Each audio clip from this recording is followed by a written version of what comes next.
Today is day 4 of mono eating bananas, and I have polished off 39 bananas no less today, and also one chirimoya as well. So roughly around 4,000 calories, or maybe a bit more than that, taken in today. I'm feeling really good, feeling light, and my joints feeling good, and feeling very bright. It's one thing about eating raw food, especially a lot of high water content food like fruit and things like that, is that when you wake up in the morning, you don't have that sort of groggy feeling. You don't have that thing where you can hardly open your eyes. If you ever experience that, pretty much everybody has. You just kind of wake up and you're just like awake, and that's it, you know. So that's a great thing, and that's something I love about it, because I love getting up early in the morning, but I hate that groggy feeling. So when I eat a lot of fruit like this, I'm just waking up at the minute, just going, ding, okay, I'm awake. Just like right now. And so I love that. That's a huge benefit to it. Right, so what I really wanted to verbalize and articulate, which I haven't been able to because there's just been, I don't know, it just hasn't been clear enough. And that's one of the reasons why I'm doing this, eating just bananas for 30 days. So I can just get very clear, get very, very clear on what's been going on. And I've had an experience, like I've been talking a little bit about in the last videos. I had a long experience over a number of weeks where I had like a mental breakdown. And people think in society like a mental breakdown is a bad thing, because people have mental breakdowns and then they have to go and see psychiatrists and go into hospitals and things like that. But a mental breakdown is actually a great thing, because it means you're about to break through. It's an opportunity for growth. A breakdown is an opportunity for growth. It's when we go outside our limits. It's when we go outside our comfort zone. It's when we go outside our perceived model of the world, or our beliefs, and things don't make sense. We get a higher level of stress or something, and that's an opportunity to grow and to draw on our resources and to break through. So when I have a breakdown, I say, well, part of me is like, oh shit, oh, not again. But another part of me is like, okay, just keep going, because you're going to break through, and you're going to rise to like a new level. You're going to upgrade yourself. You like literally upgrade yourself when you break down and continue going, and draw on your resources to keep yourself centered, and then you eventually break through. A lot of people in society, that doesn't happen to, because they don't get taught that in school, right? It just doesn't happen. You don't get taught it in life. You have to go and seek this stuff out. You have to learn how to break through when you have a breakdown. It's almost like a taboo subject. I remember growing up, and you hear my parents say, "Oh, such and such had a breakdown." Growing up, then, oh, such and such, oh yeah, she or he had a breakdown, and now they're in a worse state than they were beforehand, because they never learned how to break through. They didn't have the attitude, didn't have the understanding that a breakdown is actually a great thing, right? But for me, this one was more epic than anyone, maybe, that I've ever had before. I've had a couple of epic ones. This one went to the deepest core levels of my being, my perceived being anyway. And so I really want to be able to document this right now, and verbalize it, articulate it, and to have it there, because it was something that was incredibly profound, and so that's why I want to have it documented. As I went through like a number of weeks where nothing made sense. My belief systems were breaking down,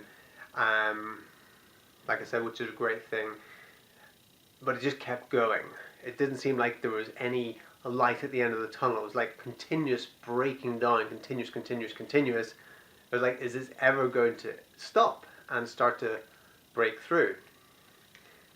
And so it was to the point where I was walking around in my daily life, and I felt like I was acting. I felt like I was acting out the role of Matthew Armstrong, going about doing things. And I was able to observe this. And I was able to observe the programs that I was running, and the habits that I had, the routines that I was doing. And I was just going through these routines like a like a robot, like an actor.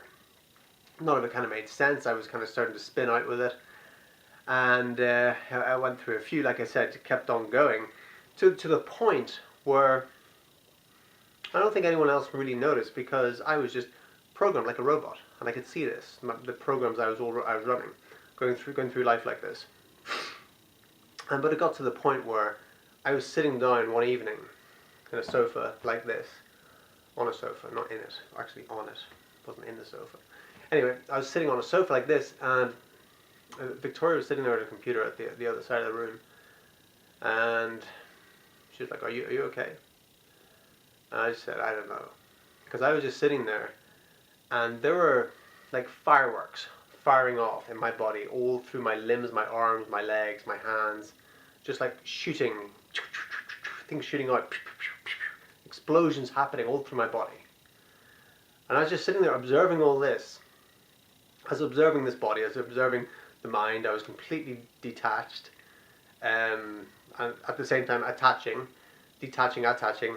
And every time I closed my eyes, I was able to see, like very strong visually, all the worldviews that I'd ever possessed growing up, and that I'd ever taken and worked with, from books that I'd read, from mentors who I'd learned from different belief systems, different spiritual beliefs, different worldviews and religious beliefs, and all those things that I'd taken on at some time, and I could see them all flying around like planetary systems, just all spinning around. And now and again they'd actually bounce off each other when two were in such conflict. It's like there's one there, and there's another one there that I held as true, and there's another one there that I held as true, and they were actually bouncing off each other. The two belief systems, boom, like this here. Like I was seeing this very, very strongly visually every time I closed my eyes. Then I open my eyes again, and then I'm sitting in the room again. And I go, whoa. Then I close my eyes again, then poof, I was right back in it again. So I was observing all this happening, at the same time all these things shooting off in my body. And then I started to question them all, and I was questioning, oh, there's a belief system. I started questioning that one, then another one came along, I questioned that one, then the two were bouncing off each other. Then I was questioning them both, and then they started to spin round, and they're all spinning around. And then I was like, hold on a minute, let's question the questions. So then I started questioning the questions, and I was questioning the questions, and I was questioning the questioner of the questions as well. I was like, well, who's that asking the questions? And then I was like, well, who's that then? And I started questioning the questioner and questioning the questions, and then everything started spinning very fast and going zoop, zoop, zoop, like a whirlpool. All the belief systems, they all came into one, and they all spun around like a, and they all just imploded on each other. And this was a very intense experience when I was sitting there. That was going on with it inside myself. From someone looking on the outside, they probably just thought I was someone sitting there tripping out or something. But I kind of was. And everything imploded on each other, and then it was just like poof, void. There was just empty space. There wasn't even space. Space didn't exist. There was nothing. The universe had gone. And then it was like, well, what is there? There was like nothing that was real anymore. And I'm having trouble remembering exactly what happened then, because there was no mind left. There was nothing to remember. There was just nothing there. It was like nothing. I can't explain it. It was just like they say, the 0 point field. It was like I was in the 0 point field, which was zero. And at that point, it was like, well, I got to kind of latch on to something. Something must be real. And the only thing that sort of made sense was the present moment. I was like, okay, I'm in the present here.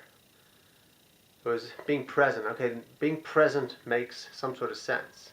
Being present. Anything else was just gone. Anything else but the present was gone. And so then over the next following few days, I felt like I was in complete limbo. I was just moving through life in this complete limbo land. And then just being present, that was the only sort of thing I had latched onto, was being in the present moment. But even being in the present moment, it seemed to be, there was no fulfillment there. I didn't feel fulfilled in any way. I felt completely, I was empty. I was experiencing complete emptiness. Just like this empty vessel, you know. And the emptiness was fine, but there was no fulfillment there. There was no fulfillment. So it's like, well, then it was like, what's the point of this emptiness, this void without the fulfillment? And so then these are things that I would have intellectualized, in previously, and even in previous Buddhism, I've talked about things like connecting with the heart, love and gratitude, and being present of mind, and humble and certain.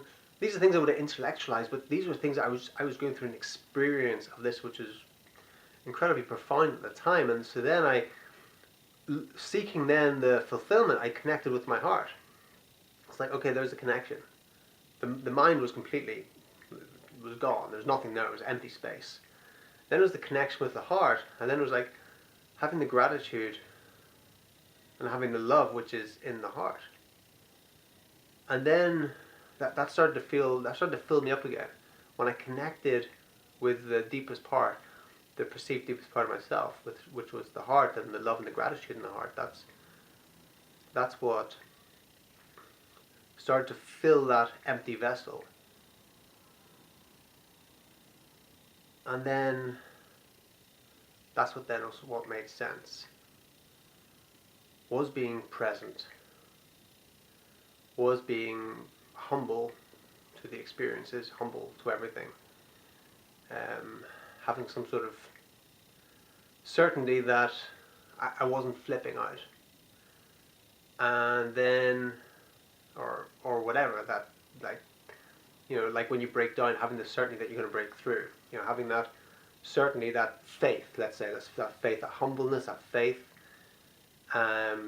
which is beyond the belief systems, right? The difference between faith and belief. Faith is beyond the belief systems. It's without belief, and then just connecting with that love and gratitude, and that's what filled me up then, and that's what I want to get across, because that's what I want to experience more of myself, because I can still see myself operating within the programs of the mind and stepping in there and in day-to-day life, but then reconnecting with that experience and that having that presence of mind, that humbleness, that having that faith, and then that gratitude and love of the heart. So now it's like, once you have that, it's like, okay, what are you going to do now? How are you going to show up in the world? How are you going to be of service in this life? And part of it is this message of this message of being present, of having faith, of having the gratitude and love. Those things, that's what's getting down to the core of it. And when we can have those things, then everything else just falls into place. We don't have to worry about it. We don't have to sweat the small stuff, Because so many people are sweating the small stuff, and that's what I see now. That's what I see. That's because I have stepped into this place now where I just see people walking around and just sweating the small stuff, and that's something which I just don't do now. I just don't sweat the small stuff. Now I'm just focusing on service and focusing on being present, and I've created more of that.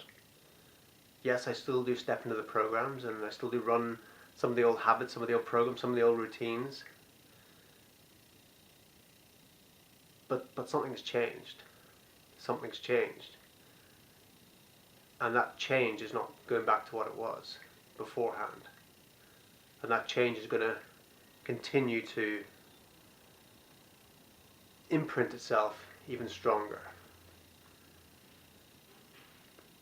So I hope you get some value from that, get some insight into maybe where you're going, and whatever message you have, and what you're really doing here. And maybe allow you to step outside the programs and to delete a lot of the belief systems. And if you're breaking down, just keep going and break through. And when you do break down, to embrace it. Embrace it and be grateful for it, because it's an opportunity. It's an opportunity to break through when you draw on your resources and you have the faith, and you just do it. Thank you. See you in the next video.